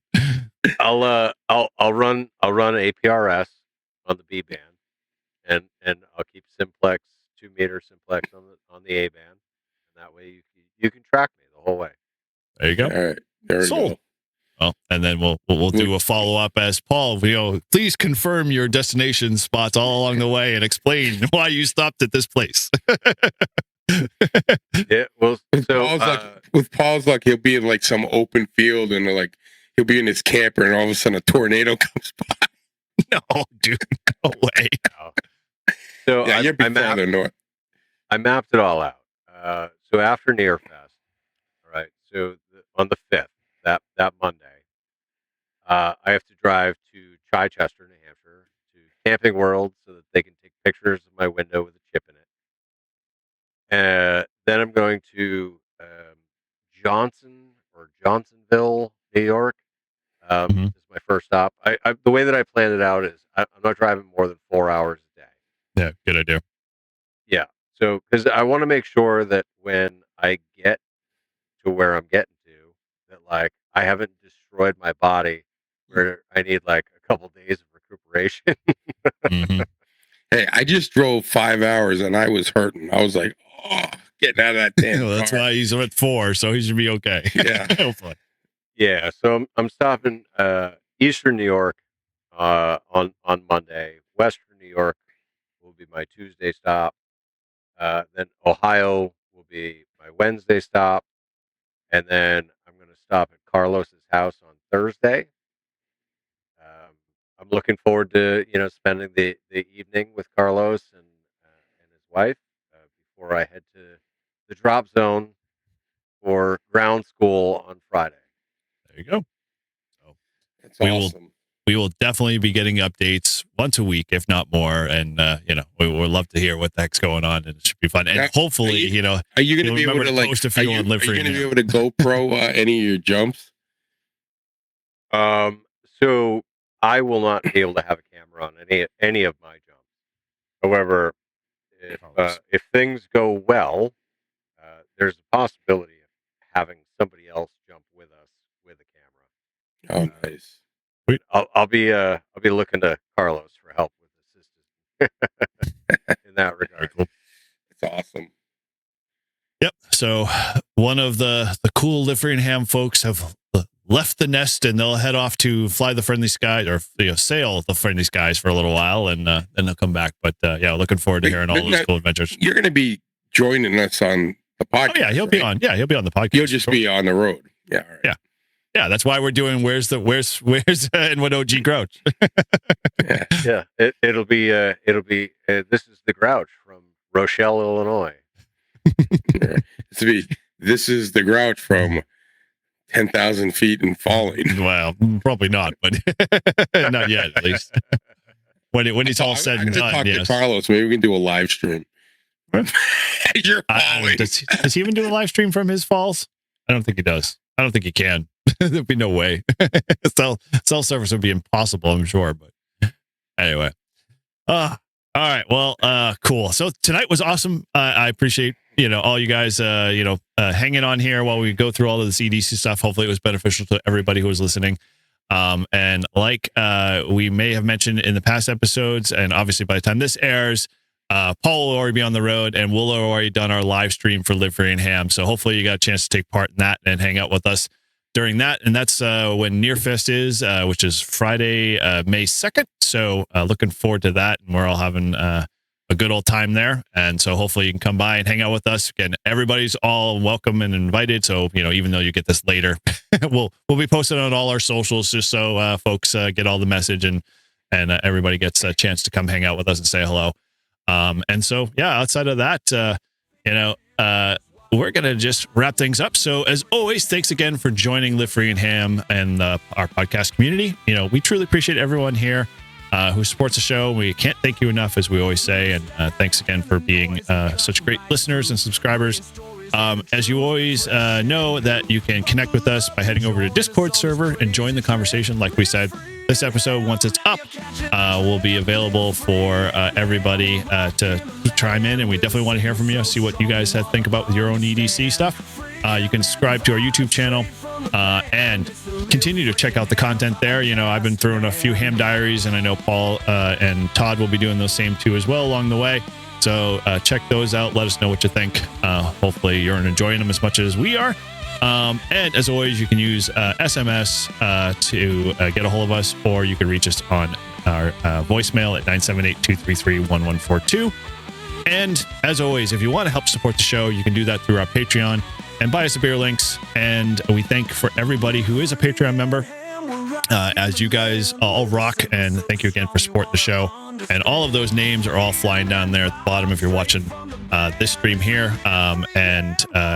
We appreciate you, as we always say. And so you can always head over to livefreeandham.com, check out the show, see our latest swag, and we're actually posting a couple of new ones.